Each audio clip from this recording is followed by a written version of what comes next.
the stuff that really fucked with me was when I was getting ready to go to Red Bull Battlegrounds. Again, I was living with MVP Blue and White where they might have been an Ozone Red, etc. at the time. And there was some other StarCraft 2 players that had formerly lived there as well that were still lingering along with me. And one of them, his name was Hanbin. And Hanbin used to show up on my stream, and he was very trolly. He was another Terran player.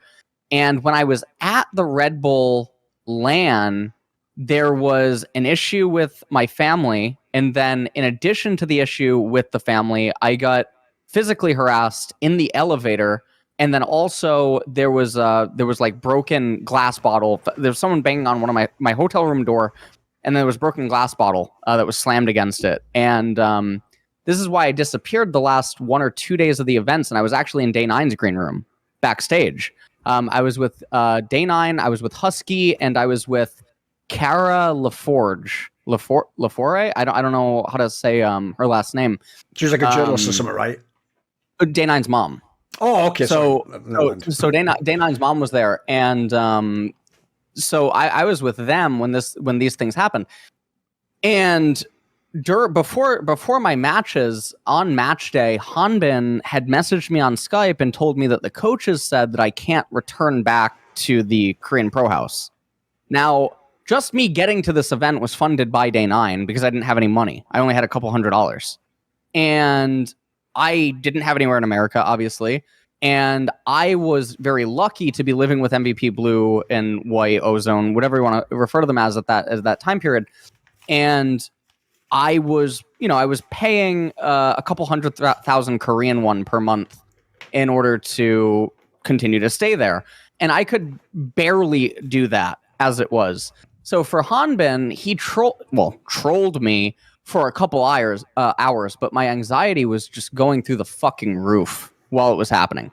Anyone who people have like a very reductive vision of, they've only seen you in one light, in one context, in like a persona, they've seen highlights or clips where you're whiling out. Yeah. Someone like that, right? What I love is the idea that you can learn essentially who they are as a person, what their like background is, and in doing so, you start to go, oh, it makes sense why they're like this. So one thing I personally do think is, it's not that we can't escape our pasts, it's our pasts inform who we are. Like they're obviously the reason the decisions we made then is why we're where we are now and who we are now. So a question I would ask you is this: when I look at your career, when I consider your background, you are someone who essentially was almost like homeless. You were like either running away from home or leaving home or without a home. You moved continents. You did all this time period where we told about in the last interview where you were doing the rags to riches, eating like one kimbap over a whole day in the shit Goshi hotel. Like, everyone knows the story. But I would say people who don't know that angle and they only know LS, the massive streamer now, and they know you make millions and you got all these great career opportunities and you're famous, they don't probably realise, LS, that some of that past stuff still seems to inform you now. Like, I get the vibe, part of why you grind yourself down doing all this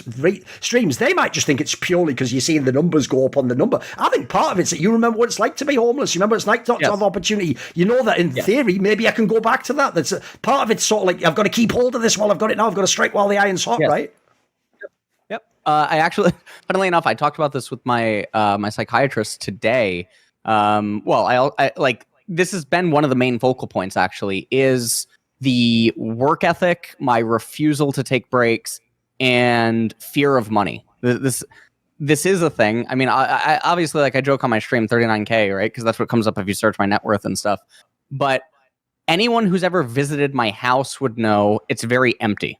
It's very barren. I don't have furniture. I don't have I don't have a lot of stuff here. I have my equipment. I have my desk. I have my bed.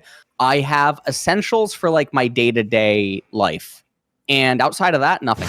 Because like we never had we had dark periods in Renegades, you know, and I could believe it, yeah. Very dark periods, especially in 2017 and I guess in May or April of 2018.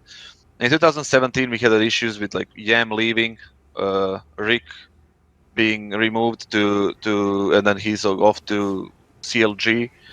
And then we had a problem with like people not really believing in the lineup anymore, you know, and then Justin got a few offers. It was back and forth. And then Noah coming in, Nifty, and then all of like, we're starting all of it to like from the beginning, and then Nev coming in, and you know, Nexa in the middle, and the failure in IEM Sydney, and then not qualifying for the major, but not really qualifying for the major, because of that, like, the system, how it worked, the 24 teams, we never managed to get into the, what was the stage called? The top 16. The top 16, whatever, Yeah, the new legend stage. Yeah, the new legend stage, and we never managed to do that, so it's always a pressure for that, There were some problems in minors too, Sure. There was one where was it? In Beijing, I think, where we almost dropped out in the groups to the team called Signature or something.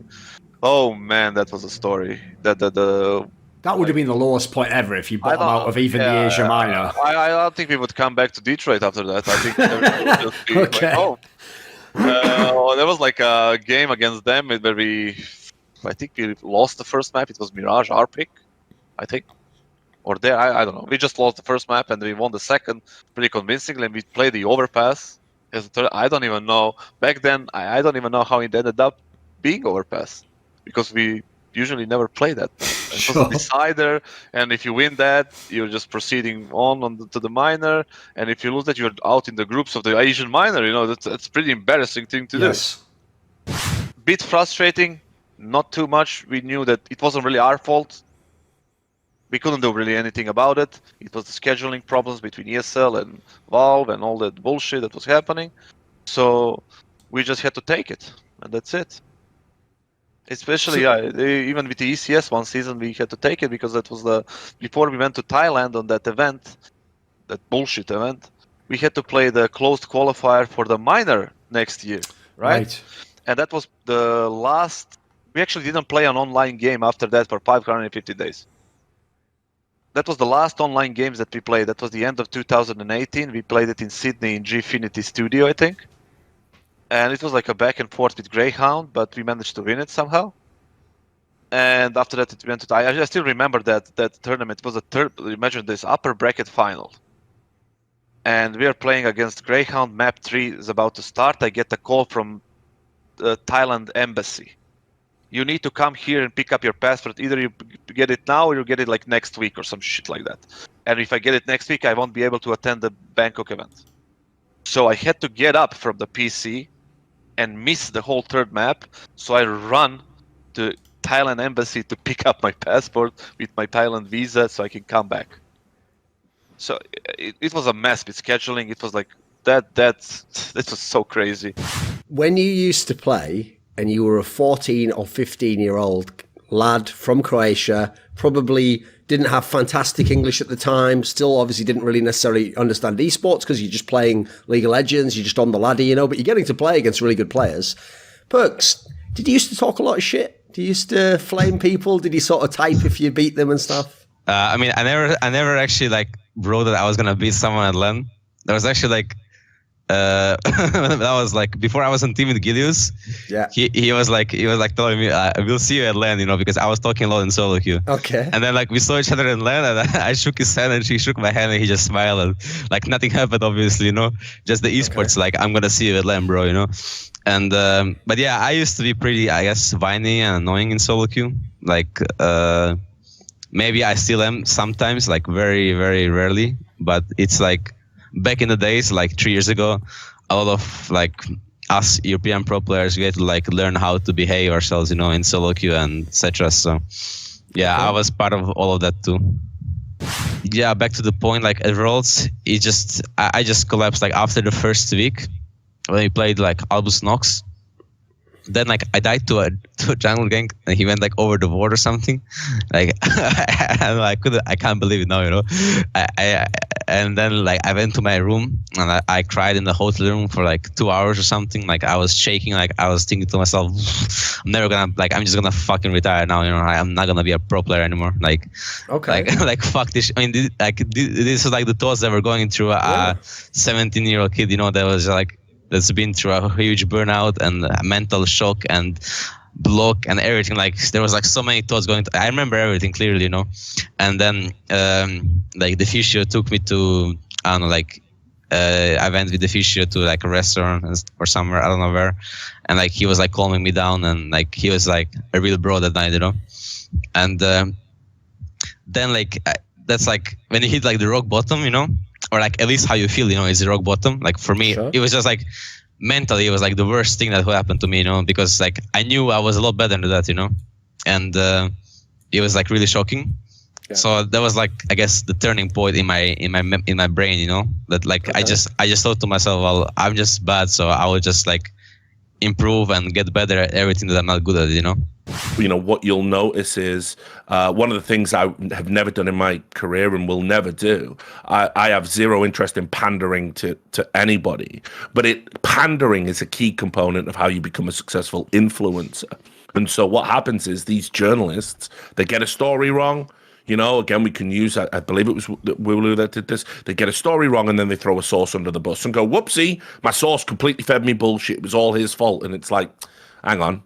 Like you're the person supposed to vet the source. You do realize that, right? Like if your source is wrong, that's a reflection on you. You know, if you run with the story, not a reflection on the source. You know, you don't get a pass if you say, "Oh, my information was bad." Yet you vetted the information and uncritically repeated it. Your failure. You're bad as the journalist.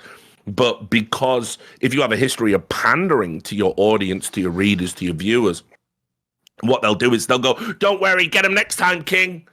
Big W for admitting you were wrong," even though, of course, they're not admitting they were wrong. They're actually blaming someone else for being wrong. So the pandering is an essential component of this, which I regularly tell fans, like, you're just not stupid. You're too stupid, you know, for what I'm saying. You're not even reading. You're not even reading what I'm saying. Fuck off. I tell, you know, a lot of my work is uncomfortable truths that I think need to be said about the industry, which fans just don't want to hear, you know, things that are going on in an organization, current state of play in an esport, you know, blood money coming in, developers doing bad things, you know. This is the type of stuff I write about. No one wants to hear it. Whereas, you know, what a lot of these other journalists will do is they'll pick a side, they'll pick a point they want to get to that they know their listeners would like to hear, and you work your way backwards with the story, you know. Right. So you sort of reverse engineer it that way. Yes.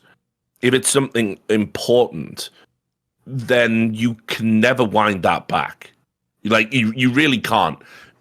You can, you know, you can say, "Oh, I'm sorry, you know, I retract the story."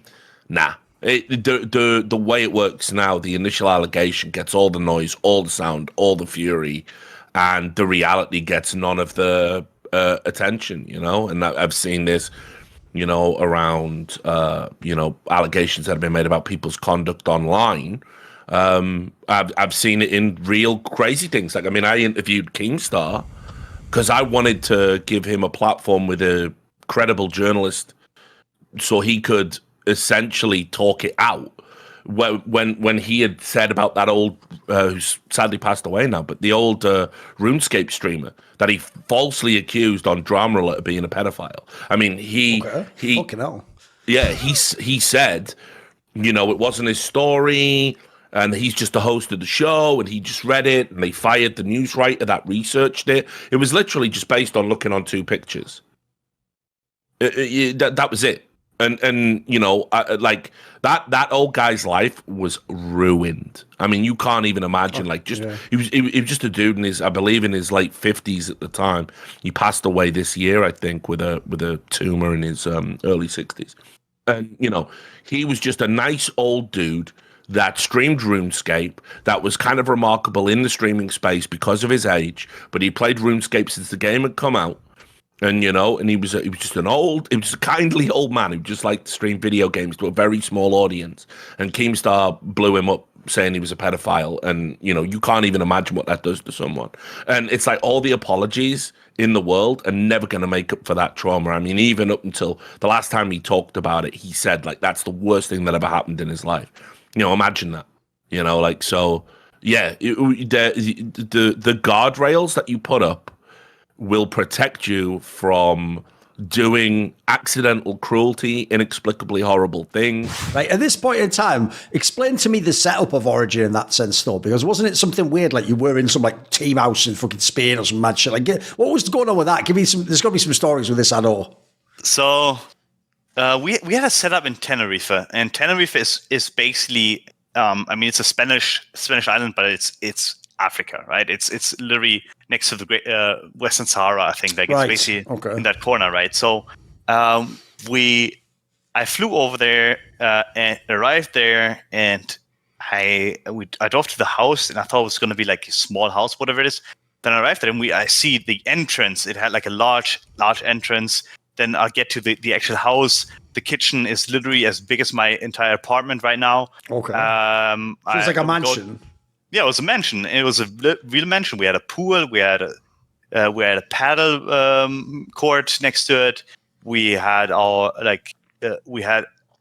we didn't all have our own rooms, but I somehow scammed everyone to get my own room because I told them I really cannot sleep with open I really need blinds. I need blinds, so it's really important for my eyes because I can't sleep otherwise.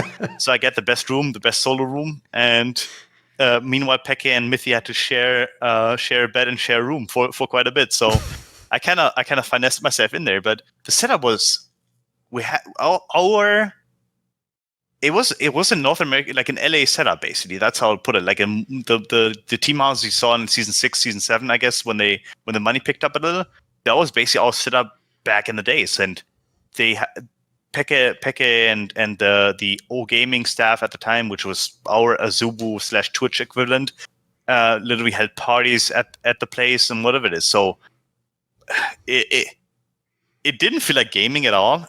And it didn't seem like gaming because it wasn't. It was literally, as I said, 5 friends hanging out, and all of us just being in a mansion with one another, and just, like, I think for the first 2 months of being there, I think there was no evening where I can reasonably say that like none of us had a drink, if that makes sense. So sure. that kind of frat boy house. So and I've heard basically it was some mad thing where it was like it was impossible to like cool people down. You couldn't just be like everyone go to their own room, and it just broke the whole team. And like if people remember, he barely played this split. Like give me your take on is this accurate? What the fuck happened in this team? Yeah, I mean, we had like I personally recruited Forgiven because I knew he was out of a team. I knew that he played decently throughout the regular split of last split, right? He was good on HEK. And I was like, man, like if we have to choose an HEK, like this is the obvious choice, right? I'm just like, I know him personally. I know that I can control him. Like as in like, me being optimistic there, I was like, I'm going to be able to control him. And I bring him over and we play a week. And within a week, these 2 kids are at their fucking throats. And Hybrid, literally, as you said, had that Skype group open, which is also why, to my estimation, something might have happened that led to like certain players leaving my team and going to a different. It was team. Also implied that was why the Best in the West one went over as well. That basically, this is where all the Perks Portion memes come from. If people don't know.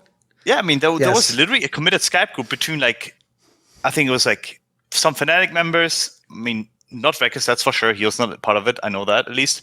Then some OG members, some HK members, and some G2 members. Right? There was a Skype group, right? Whether people want to deny it or not don't give a shit at this point in time. But it was there, and they arranged like how like they played Flex Queue together. They shit talked one another, and Hybrid was part of it. And he obviously shit talked like to Forgiven at some point, and Forgiven found out about it by I think going through his Skype messages or something like that late at night, like something mental like that. That's pretty ridiculous, yeah. But like some girlfriend going through the phone, like who's he messaging? Like I know it's ridiculous. Yeah, and Forgiven just made an ultimatum. He was like, either you kick this guy or you kick me. And I hate this guy. I'm not gonna play with him anymore. I'm like, I mean, what do you expect us to do right now? We're a week in and we just went 0-4.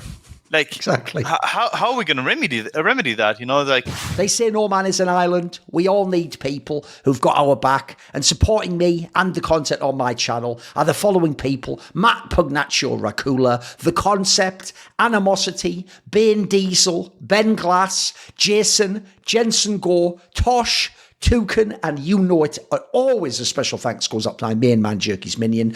Do you want to ask a question for my video AMA? Do you want to take part in one of those lengthy discussions where I talk about whatever topics are on your mind? Do you want teasers, find out who the upcoming guests are, or maybe even to suggest a guest or a topic for my content? If any of those perks or others catch your fancy, well, put your money where your mouth is and join the Skrilluminati today, where?